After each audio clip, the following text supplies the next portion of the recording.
sekali, luar biasa. Ya, tepuk tangan dulu buat teman-teman di sini dulu ya, alhamdulillah. Untuk itu, saya sebagai di sini yang diamanai untuk mendampingi para santri Islamic Boarding House Budi Mulia 2 dengan melafalkan Bismillahirrahmanirrahim. Kajian perdana dimulai dengan niatan ikhlas lillahi ta'ala, dan lillahi ta'ala ini karena lillahi kalimatillah, karena untuk ingin meninggikan agama Allah. Ini adalah calon-calon dai-daiyah putra putri semuanya ya. Dan ini ada jalan dai kiri loh, jangan khawatir di sini. Jebolan dari Ibihan nanti dari pengajiannya ini Ustadz Putra ini nanti ada jebolan di sini. Ya, iya alhamdulillah dai kiri. Ya, keke juga nanti. Ya, saya kira dari saya cukup sekian. Biar langsung saja masuk ke materi, dan mungkin masih mau perkenalan. Tentunya sejauh mana nanti teman-teman mengenal beliau atau memang belum kenal sama sekali. Ya, saya kira cukup sekian. Wassalamualaikum warahmatullahi wabarakatuh.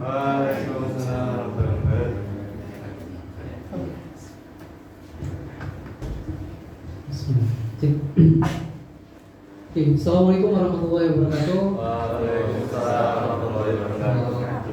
Alhamdulillahirabbil alamin, wassalatu wassalamu ala asyrofil mursalin wa ala alihi washabihi ajmain. Amma ba'd. Alhamdulillah, Allahumma shalli ala sayyidina Muhammad wa ala sayyidina Muhammad. Alhamdulillah ala nikmatil iman, alhamdulillah ala nikmatil Islam, alhamdulillah ala nikmatil hidayah, alhamdulillah ala nikmatit taubah, alhamdulillah ala nikmatil hijrah, alhamdulillah ala nikmatil ukhuwah. Alhamdulillah ada banyak rezeki, ada banyak nikmat yang Allah berikan ke kita, ke aku dan ke teman-teman adik-adik sekalian di sini, masya Allah. Sampai akhirnya kita di titik bisa ketemu malam ini, masya Allah, alhamdulillah. Dan aku excited banget karena buatku ini pertama kali gitu, pertama kali bisa ngisi di sini, masya Allah. Kemarin di Japri di Rich buat Mas Putra bisa nggak ngajarin Islamic Productivity-nya di sini juga gitu. Dan sebenarnya kenal sama Mas Hanafi ya? Kenal ya? Pak Hanafi kenal insya Allah. Nah, istrinya beliau itu ikut kelasku di online Islamic Productivity School namanya. Jadi, dan masya Allah beliau suka dan minta diajarin juga di sini, masya Allah, alhamdulillah. Jadi ini semua karena Allah, masya Allah. Dan masya Allah, dari teman-teman sekalian, kalian keren banget. Pertama yang pengen aku sampaikan adalah ketika di luar sana banyak anak seusia kalian, mungkin ada orang-orang seusia kalian itu malah sibuk sama permainan dan lain-lain, sibuk sama hiburan-hiburan dan lain-lain, kalian malah mau mengeluarkan effort, mengeluarkan waktu, investasi tenaga dan pikiran. Mungkin udah seharian aktivitas gitu, malamnya harus lanjut belajar lagi. Dan masya Allah, hal pertama itu adalah kalian orang-orang terpilih, dan kalian adalah orang-orang yang dipilih Allah buat dari awal sejak sekarang itu mulai belajar caranya ngatur kehidupan, ilmu kehidupan, insya Allah. Dan aku masih cerita sedikit di kelasku itu, aku punya kelas online tadi Islamic Productivity School itu ada paling kecil di angkatan sekarang itu usianya berapa kalau nggak salah? 14 atau 15 tahun kalau nggak salah. Jadi kayak mungkin maybe masih SMP ya? SMP atau SMA gitu, aku lupa. Tapi dia adalah satu-satunya peserta paling termuda gitu. Dan masya Allah sekarang kalian menyandang status peserta paling muda sekarang. Insya Allah, alhamdulillah. Oke, jadi pertama kita kenalan dulu. Udah pada kenal sama aku? Udah? Oh, belum? Tadi udah dikenalin? Ada namanya di sana ya? Ada namanya. Oke. Ayo, Gus apa Putra? Insyaallah. Jadi ya manut boleh dua-duanya, tapi aku biasanya pakainya Putra gitu. Panggilnya Putra atau Mas Putra. Boleh, terserah mau panggil apa. Nah, di sesi sekarang kita mau belajar yang namanya Islamic Productivity. Aku boleh izin berdiri ya sambil menjelaskan, insyaallah. Oke, Gus, masuk ya. Oke, bismillah. Jadi pertama perkenalan. Tadi perkenalan nama sama perkenalan kegiatan atau aktivitas sekarang. Jadi aku kesibukan hari ini itu ya bisa kalian lihat ada Instagram, ada yang followersku di sini. Nggak ada ya? Nggak apa-apa. Jadi di sosial media itu fokus ngebahas tentang productivity atau produktivitas, dan lebih spesifiknya aku ngebahas tentang Islamic productivity. Jadi pertemuan pertama hari ini aku mau ceritain dulu kenapa muncul yang namanya Islamic productivity. Dan kalau kalian cari di Google, kalian bisa search kalau pegang gadget, tapi kalau enggak nanti aja. Kalian bisa search di Google itu, kalau kalian keyword carinya atau kata-kata yang kalian ketik Islamic productivity itu belum ketemu, gitu. Jadi alhamdulillah Allah kasih aku kemudahan, Allah kasih aku kesempatan buat jadi orang yang pertama ngangkat tentang Islamic productivity. Kalau cuma productivity aja atau produktivitas aja itu udah banyak yang bawain. Makanya kenapa ceritanya bisa muncul Islamic productivity dan kenapa kalian harus belajar yang namanya Islamic productivity. Jadi aku juga pernah kayak ada di sini sama teman-teman di sini, itu pernah juga sekolah, pernah juga kuliah, dan alhamdulillah sekarang udah nikah, udah anak satu, alhamdulillah gak kelihatan ya, masih kayak anak SMA. Jadi sejujurnya banyak orang kira aku tuh masih kuliah dan kayaknya belum punya anak. Jadi pas aku bilang aku udah punya anak satu dan hampir 2 tahun anakku, jadi umurku nggak muda lagi gitu insya Allah, tapi masih cukup buat lebih masih cukup untuk melahirkan karya atau melahirkan sesuatu yang bisa berdampak buat orang lain. Nah, tahun 2017 aku lulus kuliah. Dari 2017 aku kerja. Jadi 2017 timeline-nya itu 2017 aku masih kerja. Gitu. Mulai kerja. Belum wisuda tapi udah diterima kerja alhamdulillah, dan kerjanya di Jogja dan kerja di salah satu perusahaan IT. Sampai 2019 itu aku memutuskan buat nikah tuh sebenarnya pas sudah lulus ini sebenarnya, harapan nikah. Cuman alhamdulillah dikasihnya itu di tahun 2019, baru ketemu orangnya. Ini lamaran, bukan lamaran ya, ta'aruf 2020 itu aku nikah. Jadi 3 tahun 3 tahun terlambatnya kalau versiku. Padahal targetnya 2017 harusnya udah nikah. Nah, jadi selesai kuliah langsung nikah.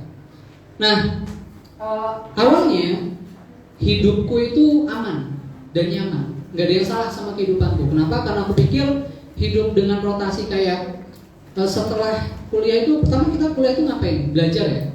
Pertama kita belajar. Teman-teman di sini juga belajar kan? Belajar. Oke. Setelah belajar nanti lulus, kalian akan dapat masanya untuk kerja. Kerja itu kalau udah sebulan atau di akhir bulan, apa yang didapatkan dari kerja? Atau apa yang orang cari dari bekerja? Apa? Gak tahu? Nah, dan umum lah ya. Yang dicari adalah uang. Berarti ada yang namanya uang. Oke. Kalau udah dapat uang, kira-kira uangnya dipakai buat apa? Makan. Apalagi? Kebutuhan. Apalagi? Minum. Apalagi? Listrik. Oke. Apalagi? Rumah. Kerja apa ya? Sebelum langsung dapat rumah, pengen aku kerja. Ya pokoknya belanja ya. Nah, belanja itu bisa kebutuhan, bisa juga keinginan. Oke, belanja. Nanti setelah belanja balik lagi kita belajar. Belajar buat apa? Buat kerjaan lagi. Muter. Benar nggak? Benar ya. Kalaupun belajarnya udah selesai, mungkin muternya bakal kesini lagi sebenarnya. Belanja, kerja, uang, belanja, kerja, uang, belanja, kerja, uang. Selesai. Sampai 2019 hidupku tuh kayak gini. Dan aku pikir itu normal. Kenapa? Karena kayaknya ketika nongkrong sama temen, ketika cerita ke sosial media dan lain-lain itu nggak ada yang salah. Nggak ada yang salah. Jadi hidupku seputar kerja, gaji, belanja, paling juga main game pertama, nonton film, dan lain-lain, gitu. Alhamdulillah. Sampai akhirnya ketika mau nikah,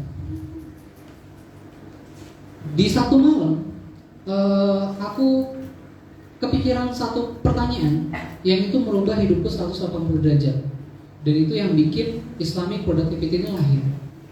Satu pertanyaannya apa? Simple. Pertanyaan itu kayak gini. Maaf ya kalau tulisanku jelek. Kalau sudah menikah, nah ini kalimat pertama. Kalau sudah menikah, aku, subjeknya, mau jadi suami seperti apa?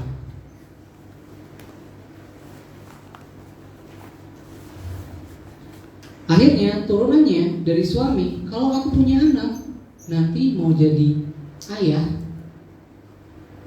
yang seperti apa? Apakah dengan kondisi kayak gini tadi, kira-kira pantas nggak ada seorang perempuan yang hidupnya akhirnya aku bertanggung jawab atas hidupnya, tapi kondisi keluargaku nanti dengan kepala keluarga yang kerjanya kayak gini? Senang-senang. Kalau dibilang kehidupan aman, uang juga ada, cukuplah, serba ada, alhamdulillah. Jadi muncul pertanyaan satu ini, dan akhirnya itu yang merubah aku. Aku lihat kondisiku hari itu, aku lihat hidupku 5 tahun ke depan, aku lihat istriku kalau udah jadi kalau perempuan, aku lihat perempuan tuh kalau udah jadi istriku, kira-kira bangga nggak ya istriku punya suami kayak aku? Kira-kira anakku nanti mau tak didik kayak apa ya? Nah, ini pelajaran pertama yang harus teman-teman pikirin mulai dari sekarang. Kenapa? Karena hidup kalian gak bakal pernah sendiri terus. Dan bahkan, jangankan ngomongin nikah, kalian nanti akan jadi yang namanya pemimpin. Pemimpin itu gak harus ketua, gak harus presiden, gak harus gubernur, gak harus wali kota. Kalian adalah pemimpin untuk diri kalian sendiri. Tangan kalian, kepala kalian, kaki kalian, itu semuanya akan dipertanggungjawabkan nanti di hadapan Allah. Makanya kalau kata Krisya, lagunya Krisya ya, nanti akan tiba masa tak ada kata, mulut tak sanggup bicara, hanya tangan, hanya kaki yang berbicara nanti. Tangan apa yang dia kerjakan, kaki kemana dia melangkah. Jadi jangan anggap memimpin itu berarti kan harus punya bawahan, berarti kalian harus punya anak buah. Ini tangan, kaki, tubuh kalian itu semuanya bawahan kalian. Gitu. Jadi kalau kalian salah mengarahkan anggota tubuh kalian pertama kali, maka kalian akan salah juga ngatur orang yang jadi bawahan kalian, ngatur orang yang jadi tanggung jawab kalian, ngatur orang yang akan jadi amanah kalian. Mau itu orang tua, mau itu anak, mau itu istri, mau itu siapapun. Di sini siapa yang mau orang tuanya masuk ke neraka? Ada nggak? Nggak ada ya? Alhamdulillah. Kalau ini ditanya ke orang luar, semuanya pasti nggak ada yang mau. Tapi masalahnya mereka nggak sadar lagi nyeret orang tuanya ke neraka, karena mereka nggak tahu cara memimpin diri mereka sendiri. Itu masalah utamanya. Jadi kalau ditanya mau apa nggak mau kak, nggak mau. Tapi kalau dikasih tahu caranya, ya udah kamu berarti harus pakai jilbab, kamu berarti nggak boleh berzina, nggak boleh pacaran, nggak bisa kak. Berarti nggak paham poin ini. Gitu. Nah, balik lagi ke tadi. Akhirnya ketika muncul pertanyaan ini, aku merubah hidupku 180 derajat. Pertama kali yang aku ubah adalah ngomongin tentang jam tidur, yang nanti akan kita pelajari juga insya Allah. Pokoknya kita akan belajar tentang ngatur hidup kalian, kita belajar cara mengoptimalkan diri kalian, kita akan belajar cara bikin kalian jadi muslim yang gak cuma produktif, tapi juga berdampak. Karena kalau cuma ngomongin produktif doang, nanti kita belajar kenapa muslim itu gak boleh sekedar produktif, tapi juga harus impactful atau berdampak buat orang lain. Gitu. Dimulai dari jam tidur, akhirnya semua berubah. Aku benerin sholatku juga dan lain-lain, alhamdulillah. Sampai akhirnya ke pernikahan. Terus lanjut, ketika aku tahu hal-hal tadi, ini belum muncul nih Islamic Productivity, masih sekedar namanya productivity aja. Aku belajar gimana caranya meningkatkan produktivitas, gimana caranya meningkatkan kualitas dan kuantitas diri. Jadi hidupku bermanfaat. Tapi dalam perjalanannya ilmu productivity hari ini, di sini ada yang pernah belajar ilmu produktivitas atau belum? Kayaknya belum ya. Alhamdulillah. Jadi kalian akan pertama kali belajar dan pertama kali masuk informasi itu udah langsung yang benar gitu. Karena ilmu produktivitas hari ini itu kalau kalian lihat di luar itu asalnya kebanyakan dari yang namanya Barat. Orang Barat itu kekeh banget, bukan kekeh, apa yang ngomongnya? Dalam dan sangat teliti mendalami ilmu-ilmu produktivitas. Mereka cari cara untuk meningkatkan kapabilitas akal kita. Mereka mencari cara untuk meningkatkan fisik kita, meningkatkan emosional kita, pikiran kita, dan lain-lain. Gitu. Kenapa? Karena mereka mengincar yang namanya sukses. Siapa yang pengen sukses di sini? Masya Allah. Pengen sukses semua ya? Alhamdulillah. Nah, satu-satunya cara untuk sukses nih. Nah, mau jadi pebisnis, ada yang mau jadi pebisnis handal, pebisnis gede di sini? Enggak. Ada yang mau jadi suksesnya, mau jadi apa? Coba, ada yang mau cerita? Sekarang aja. Pengen jadi apa doang kok? Enggak usah panjang. Pebisnis. Masinis. Siapa namanya? Fajar, lupa sama nama sendiri tadi. Karena mikirin masinis mungkin. Jauh soal itu kan. Jadi apa yang nama sendiri? Oh, masinis, masya Allah. Ada lagi yang mau bilang apa yang mau kasih tahu? Suksesnya? Siapa namanya? Alun. Iya, Alun. Oh, mau jadi apa? Psikolog. Oh, masya Allah. Di psikolog belajar ini juga nih harus. Gitu.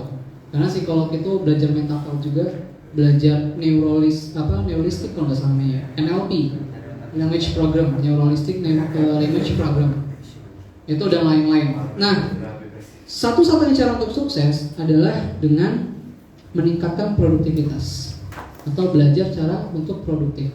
Kenapa ini nanti kita belajar juga? Gini,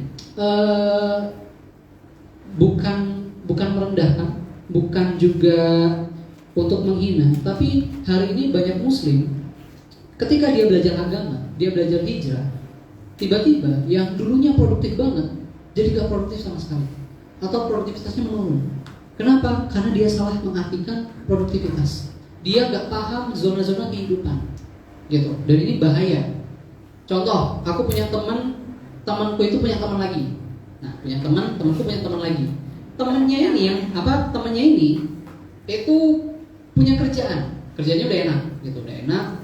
Terus tiba-tiba dia keluar dari kerjaan karena dia katanya pengen fokus hijrah, pengen fokus belajar agama.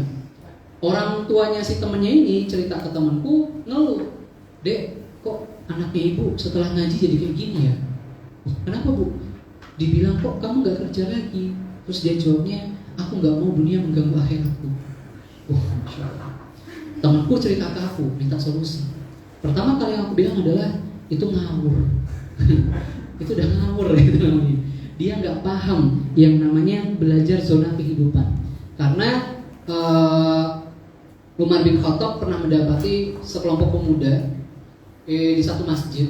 Itu kerjanya ngapain? Cuman sholat doa. Di masjid aja, nggak pernah keluar. Ditanya sama Umar, "Nih kalian ngapain sih?" Terus pemudanya jawab, "Kita pengen sukses. Kita pengen minta sama Allah kita dijadikan orang yang cukup, orang yang kaya gitu. Ya pokoknya pengen jadi orang besar lah gitu." Terus sama Umar dimarahin, keluar gitu. Gak ada yang namanya hujan emas dari langit, keluar ikhtiar kerja gitu. Nah maksudnya Pak Umar tuh orang cerdas beliau. Bahkan beliau itu sahabat dekatnya Rasulullah kan. Setelah Abu Bakar As-Siddiq ada Umar bin Khattab. Itu sahabat dekatnya beliau. Dan Umar itu kualitas intelektualnya luar biasa. Dengan surah Toha aja beliau masuk Islam gitu. Cuman denger aja, berarti literatur Arabnya itu luar biasa. Beliau bukan orang yang bodoh, tapi orang yang sangat cerdas. Nah, itu karena Umar paham ranah produktivitas dan ranah tawakal. Jadi bukan memilih salah satu, tapi mengoptimalkan keduanya tanpa meninggalkan salah satunya. Gitu.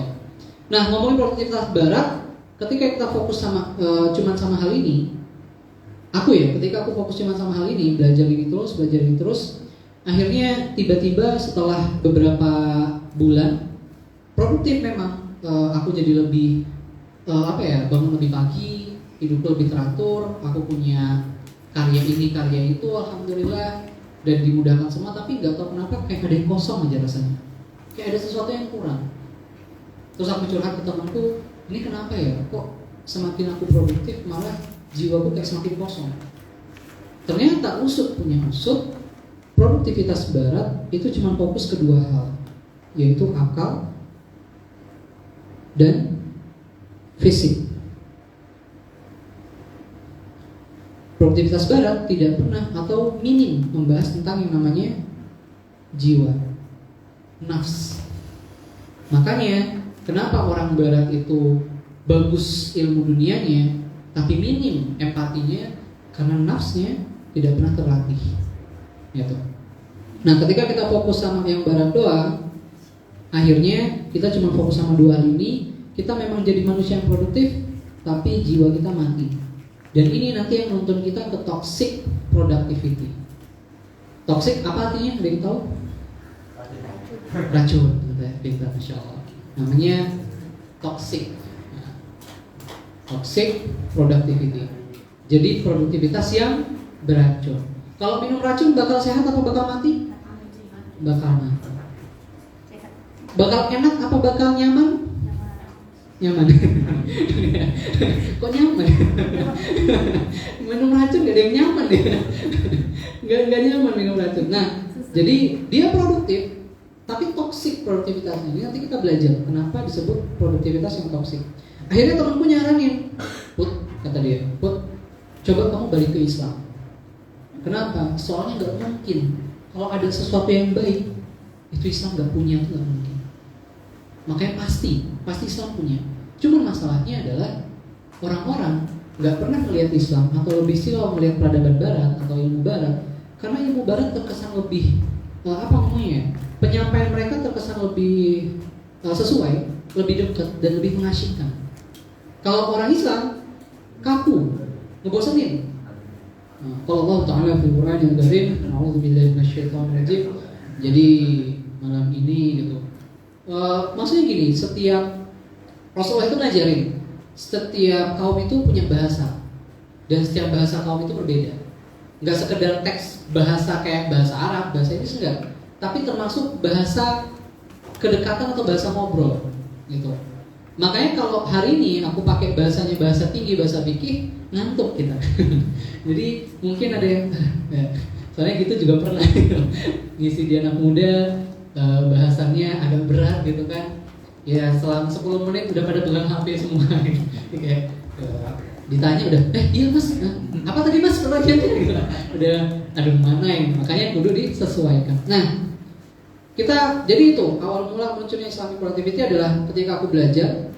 Nah, jadi timelinenya kelihatan ya. Pertama hidupnya seperti ini, dan aku nggak mau adik-adik ngalamin hidupnya kayak gini juga. Terus kita persiapkan dari sekarang gitu. Ini penting banget. Terus muncul kebutuhan aku untuk menikah, dan ketika mau menikah mindsetku terbentuk. Mau jadi orang yang kayak apa aku nanti kalau di hadapan istriku. Akhirnya aku mau nggak mau belajar tentang produktivitas, tapi masalahnya hanya masih fokus ke produktivitas barat. Dan ya mostly orang barat itu kafir ya, tidak beriman gitu. Jadi jangan anggap, emang gak ada dalil-dalil yang dibawa orang barat kak? Ada, dari akal mereka sendiri gitu. Bukan dari Quran. Jadi dalil-dalilnya bukan dari Quran atau as-sunnah. Jadi kalau orang barat diajak ngobrolin sunnah itu agak susah gitu. Apa itu katanya? Jadi nggak cocok gitu. Nah, ketika belajar produktiviti barat, ternyata hanya fokus ke sini, aku ngerasa kosong. Akhirnya ketika disarankan balik ke Islam, ternyata Islam punya konsep yang ku bilang itu lebih simple, lebih compact. Jadi malah lebih enak kalau pakai Islam. Kenapa? Nanti kita belajar, karena Islam itu satu-satunya, bukan satu-satunya ya, agama yang memang benar, yang memang diturunkannya langsung dari Allah dan disampaikan sama Rasulullah Sallallahu Alaihi Wasallam. Gitu. Nah, sekarang kita akan pertama kali belajar urgensitas atau perbedaan. Apa itu Islamic dan apa itu toxic productivity, dan kenapa kalian harus menghindari toxic productivity tadi. Oke. Dan kenapa juga nanti kita belajar tentang keimanan yang produktif. Jadi bahasa judul-judul kurikulumnya bakal ada kata-kata produktif terus insya Allah. Karena emang namanya Islamic Productivity ya. Kalau yang lain kita nggak pakai produktif. Jadi nanti jangan bilang, Kak kok udah 8 kali pertemuan bahasnya produktif terus judulnya. Iya, tolong dilihat judul besarnya gitu. Jadi jangan kaget gitu. Lihat judul besarnya Islamic Productivity. Jadi emang kesana terus kita. Nah, ngomongin tentang Islamic Productivity, berarti ada 2 kata, Islam dan Productivity. Kita mulai dari yang sangat dasar, sangat-sangat dasar. Apa itu produktif? Ada yang mau jawab? Tadi ada Alun, tadi juga kedua bapak siapa? Fazar ya. Fazar, Alun sambil ingat. Oh, insyaallah. Satu lagi, ngabisin yang ini dulu ya. Nanti yang sana. Ya. Siapa namanya? Fatah.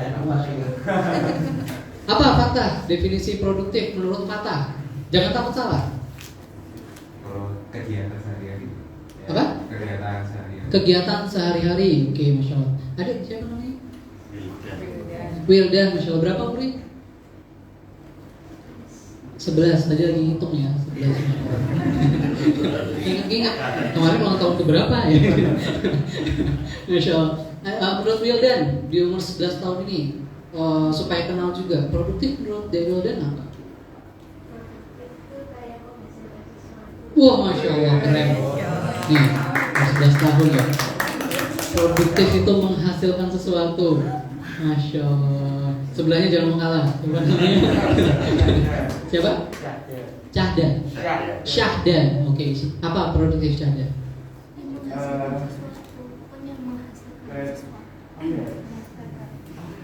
Gak apa-apa, jangan berat.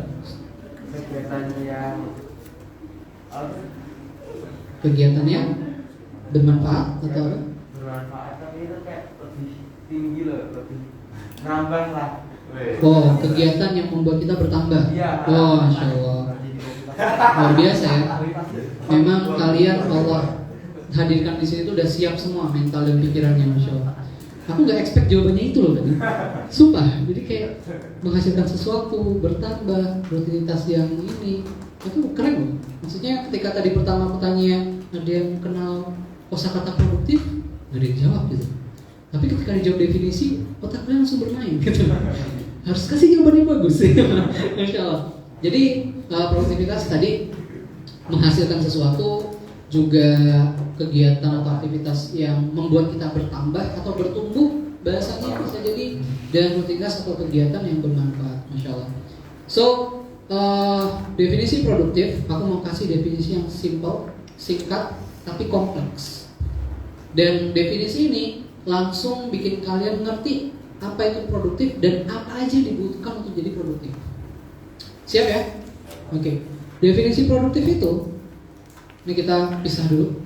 Definisi produktif itu aktivitas. Jadi aktivitas untuk mewujudkan visi, gitu kan, yang dilandasi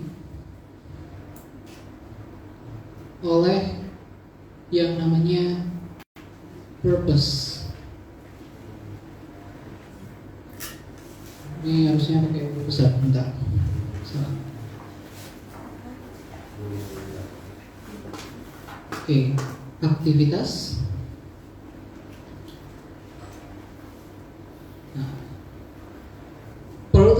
Produktif adalah aktivitas untuk mewujudkan visi yang dilandasi oleh purpose. Ada yang bisa nyebutin 3 komponen yang ada dalam produktivitas? Yang lagi ditulisin? Apa 3 komponen utamanya? Masa nggak kelihatan? Apa 3 komponen utamanya? 1, 2, 3. Iya, betul, masya Allah.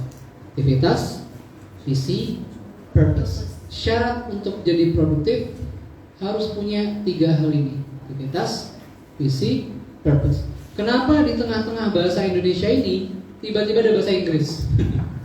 Tiba-tiba ada bahasa Inggris nongol satu gitu. Kenapa nggak bahasa Indonesia aja semuanya?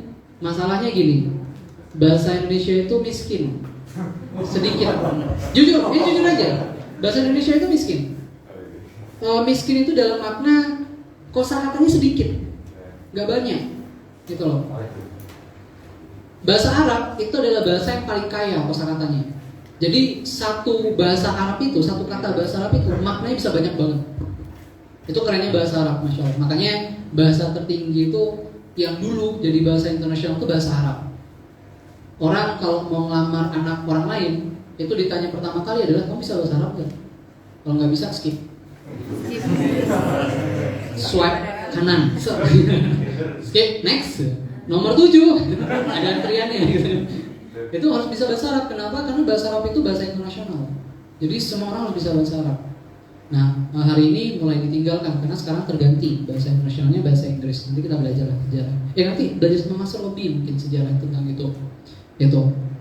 Jadi kenapa pakai purpose? Karena gini, bahasa Indonesianya itu gak ketemu. Kalau ngomongin tujuan kan? Tujuan itu ini. Visi itu apa? Target itu apa? Goals itu apa? Satu kan? Goals, vision, target, purpose, satu artinya, tujuan. Padahal maknanya beda-beda. Goals itu beda, vision itu beda, purpose itu beda, target itu beda. Kalau kita baca bahasa Inggrisnya, itu mereka definisiin tuh satu-satu, beda semua. Tapi sayangnya bahasa Indonesia semuanya sama. Target sama tujuan hidup, udah selesai. Nah itu yang nggak bisa. Nah purpose ini kenapa aku pakai bahasa Inggris? Karena nggak ada bahasa Indonesianya. Kalau ditulis bahasa Indonesia, jadinya ini reason of being lebih panjangnya, atau alasan keberadaan kita di dunia. Nah itu purpose. Jadi panjang definisinya, nggak enak. Masa tiba-tiba aktivitas untuk mewujudkan ambisi yang dilandasi oleh keberadaan kita atau alasan kita yang untuk ada hadir dan di dunia gitu.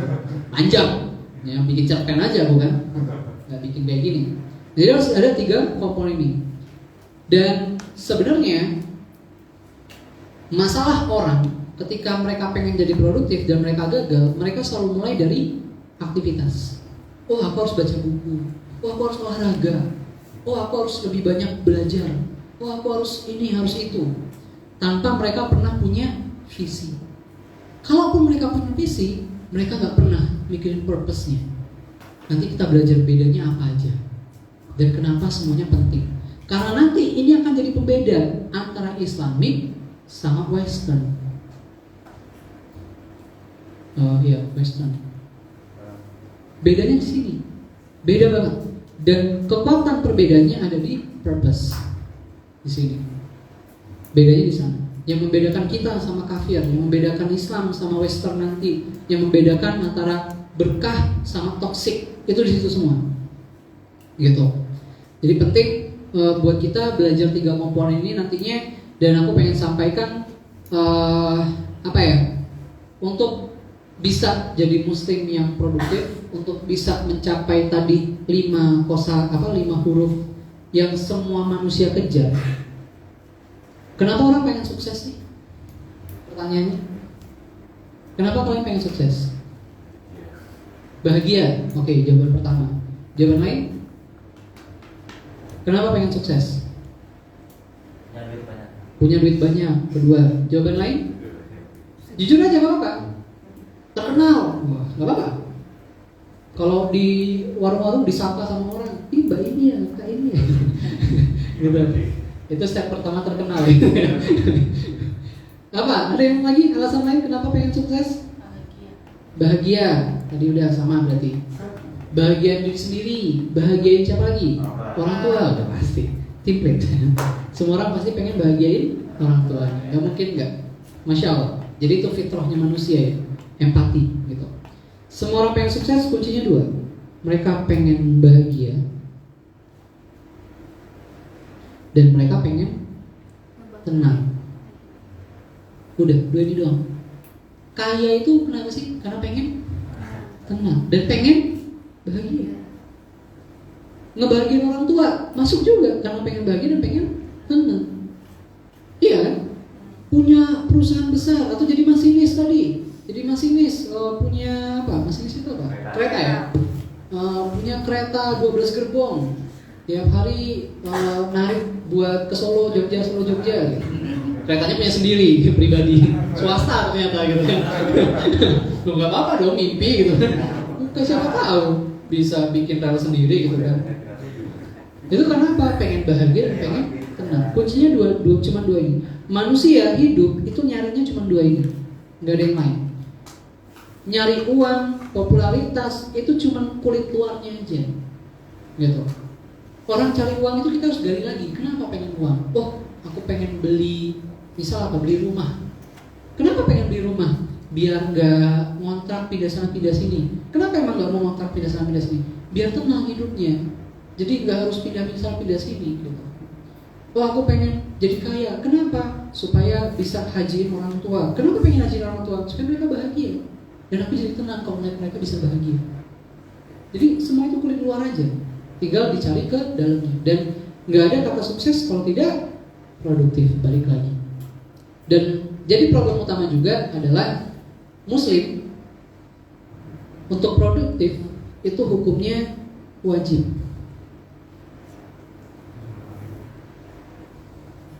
Nah ini. Jadi kalau nggak produktif bakal dapat apa? Kalau nggak dikerjakan dapat apa? Kalau dikerjakan dapat. Jadi kalau nggak produktif bakal dapat. Kalau banyak dosa nanti masuk. Nah. Tapi kalau produktif bakal dapat. Kalau banyak pahala nanti masuk. Insyaallah ya. Karena ada yang bilang masuk surga itu ridhonya Allah. Benar. Tapi ridho Allah gak bakal turun kalau kita nggak produktif. Kalau disuruh sholat bro, nitip aja bro. Kenapa? Aduh, males. Nanti kamu gak masuk surga loh. Masuk surga kan bukan karena ibadah kita, karena ridho Allah. Nah, yang gini-gini nih perlu ikut kelas kayak gini. Biar beres otaknya gitu. Ayo bro ngaji. Aduh, lagi baca novel nih, tanggung. Loh kenapa? Kalau lebih penting novel ya, ceritanya bagus. Ngaji capek, gitu-gitu doang. Gimana? Nanti gak masuk surga loh. Ya, masuk surga kan bukan karena ngaji, karena ridho Allah. Nah, jadi logical fallacy-nya adalah meninggalkan produktivitas tapi berharap dapat ridho Allah. Gak bisa. Ridho Allah itu diundang, gitu kan? Orang tua kalian seneng gak? Kira-kira kalau kalian gak sekolah kerjanya nge-game aja? Enggak kan? Terus tiba-tiba kalian bilang, tenang, orang tua aku ridho sama aku. Pulang-pulang nanti aku diajak makan, diajak main gitu, hiburan. Gak mungkin, dimarahin pasti. Gak mungkin gitu, gak mungkin seneng. Maka hukumnya wajib. Jadi Allah sampaikan di Quran surah Al-Insyirah ayat 7 sampai 8. Ada yang bawa Quran? Nggak ada? Oh di belakang, coba dibuka. Satu aja. Siapa adik yang baju ini? Nah, ini kita langsung tes baca Quran ya, insya Allah. Ini saya nilai. Enggak ya? Coba Al-Insyirah surah keberapa? Ada yang tahu? Ayo.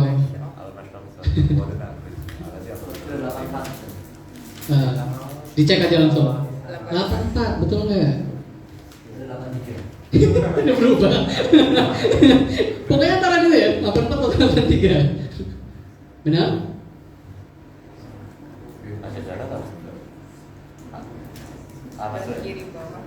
Benar? 8 berapa?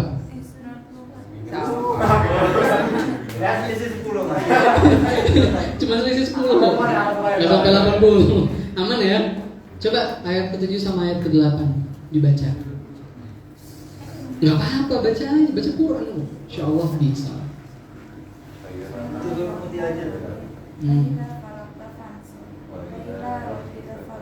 Pendek kan? Gak panjang.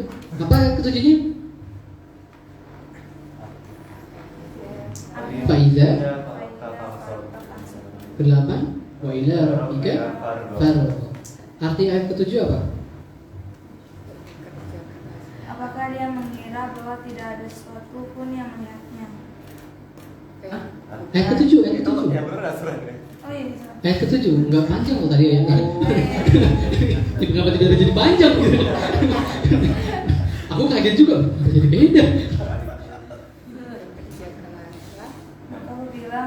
telah selesai dari suatu urusan, tetaplah bekerja keras untuk urusan yang lain. Oke.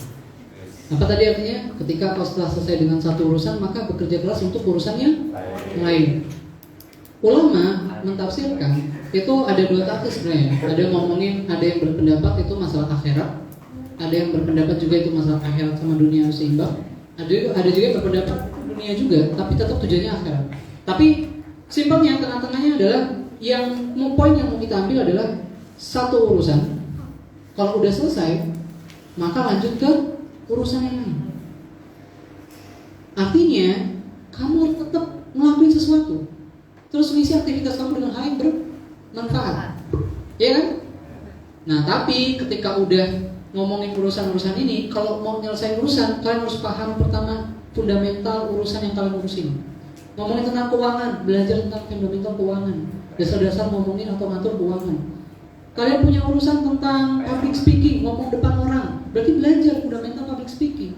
Maka di ayat itu menyelesaikan urusan tuh bukan sekedar wah ada urusan selesai, enggak.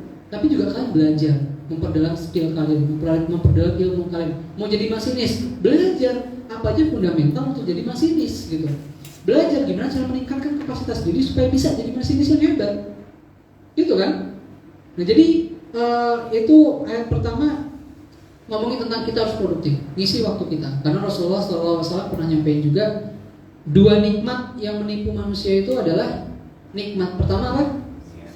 Yang kedua waktu yang luang, sehat dan sempat. Gitu. Ketika kita sibuk, kita berharap kayaknya kalau punya waktu luang aku mau baca buku deh. Tapi ketika udah punya waktu luangnya, orang banyak menghabiskan untuk scrolling sosial media, main game, nonton film, selesai gitu. Jadi jauh dari apa yang dia bayangkan. Nah, ketika punya sehat dan waktu luang, maka manfaatkan untuk menyelesaikan satu urusan dan urusan yang lain. Tapi ini bukan satu-satunya. Lanjut ke ayat ke-8. Tadi apa? Wa ila rabbika farghab. Artinya apa? Udah dibalikin Qurannya. Dan hanya kepada Tuhanmu lah engkau berharap. Dan hanya kepada Tuhanmu lah engkau berharap. Masya Allah. Jadi kelihatan ya, ada ikhtiar dan ada tawakal. Dua ayat jelasin semuanya. Ini di Spiritual Productivity gak ada. Masya Allah. Itu ya kalau kita mau belajar Quran itu, Masya Allah. Dua ayat pendek, singkat, tapi kunci jalanin kehidupan dengan produktif. Ikhtiar, tawakal. Nah, gitu.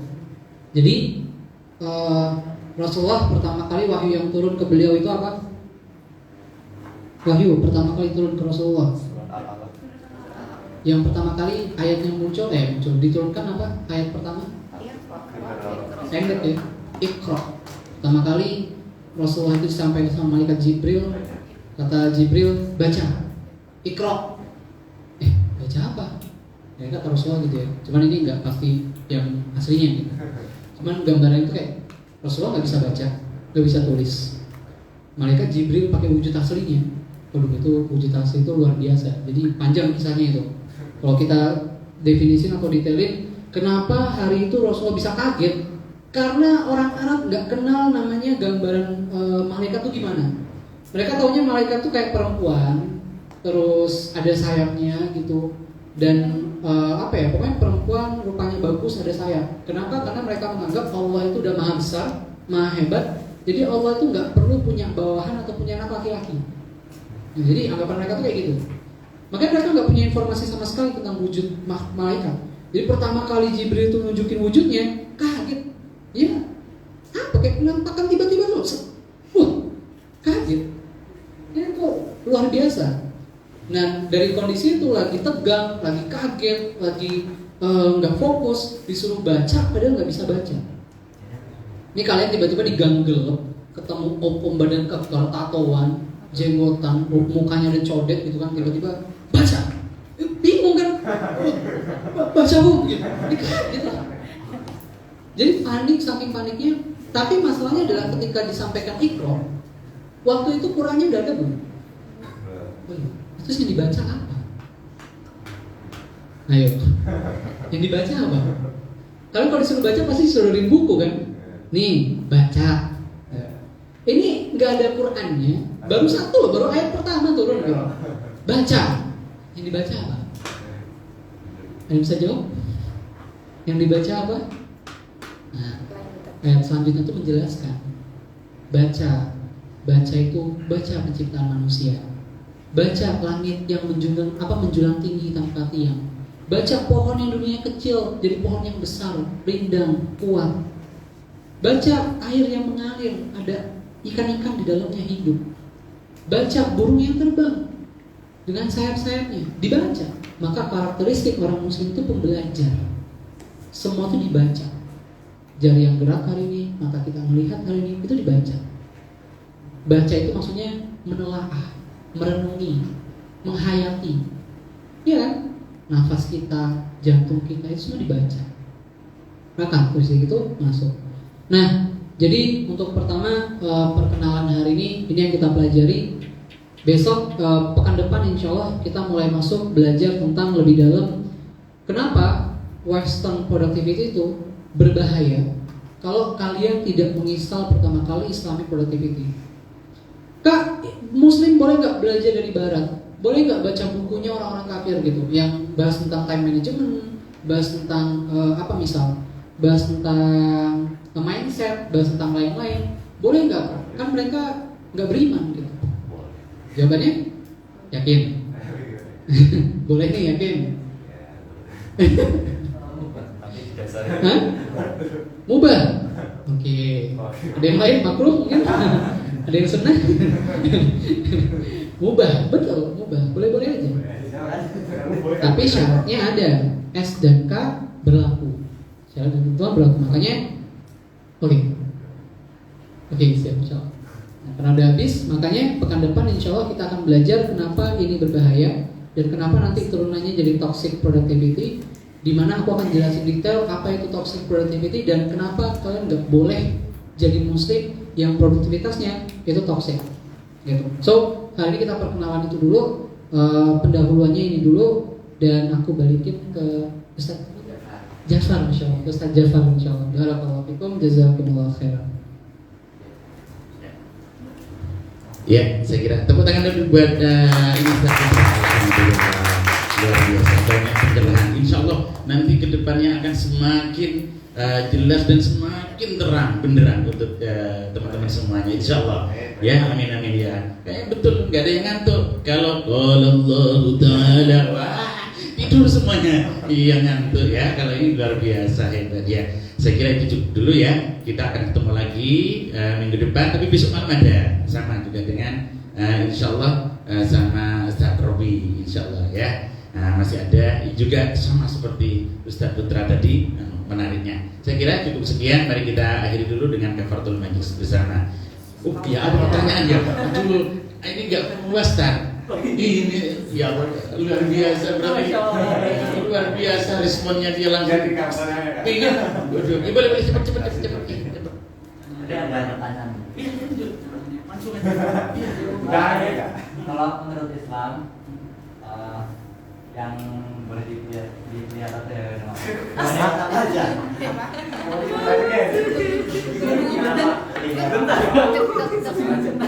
Coba aja. Kalau menurut Islam hewan-hewan apa aja yang boleh dipelihara? Yes. Hewan-hewan apa yang boleh dipelihara? Jangkrik boleh. Ya, ayam boleh. Enggak dengan saya harus saja.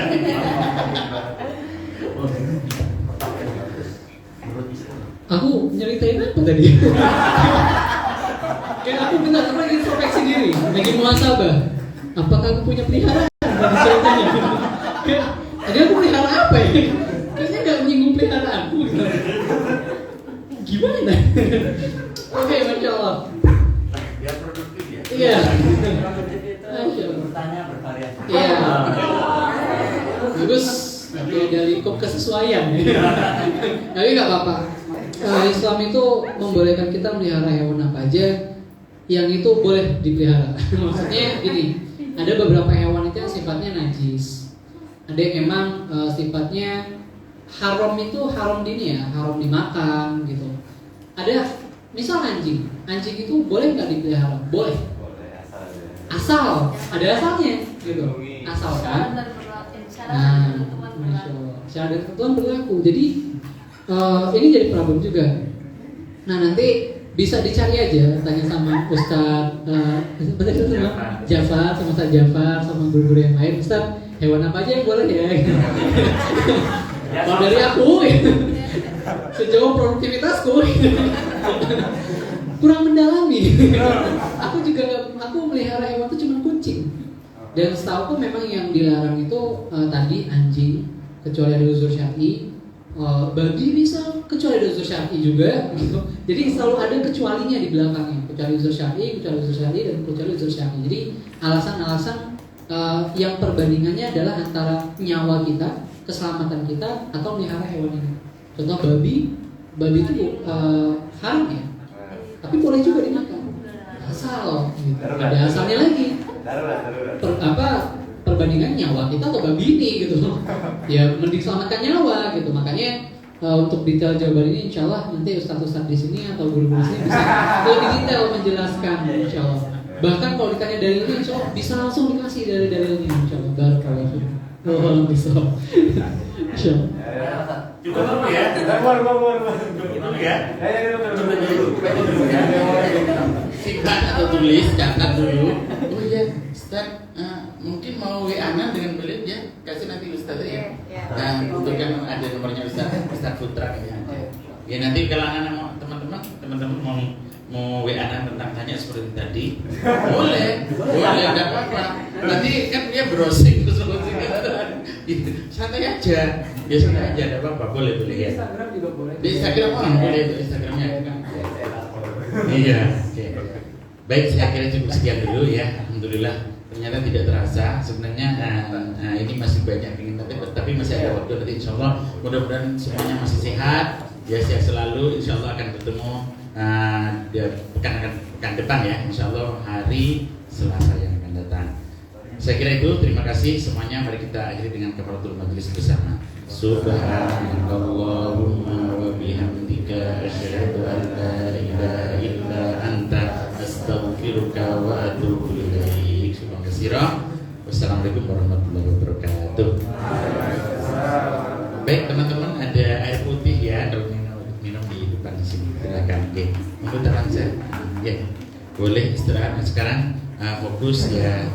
Setelah ini bisa pulang. Ya hati-hati dan jangan lupa apa yang dibawa jangan ditinggal ya. Ya, silakan. Boleh. Masih terngiang-ngiang apa yang disampaikan Ustaz Putra? Iya. Malam itu lagi. Terima kasih Ustaz Putra.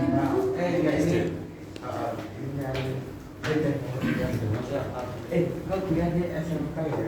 Dulu lanjut di sebelah ya di meja. Bun, saya hai dulu sama Bunda.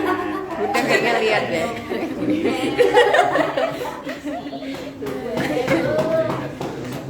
Ini apa sih? Oh iya. Saya pergi kita. Hah? Saya pergi. Dah. Ini udah selesai. Ini tapnya. Coba. Ya. Kembali yang dari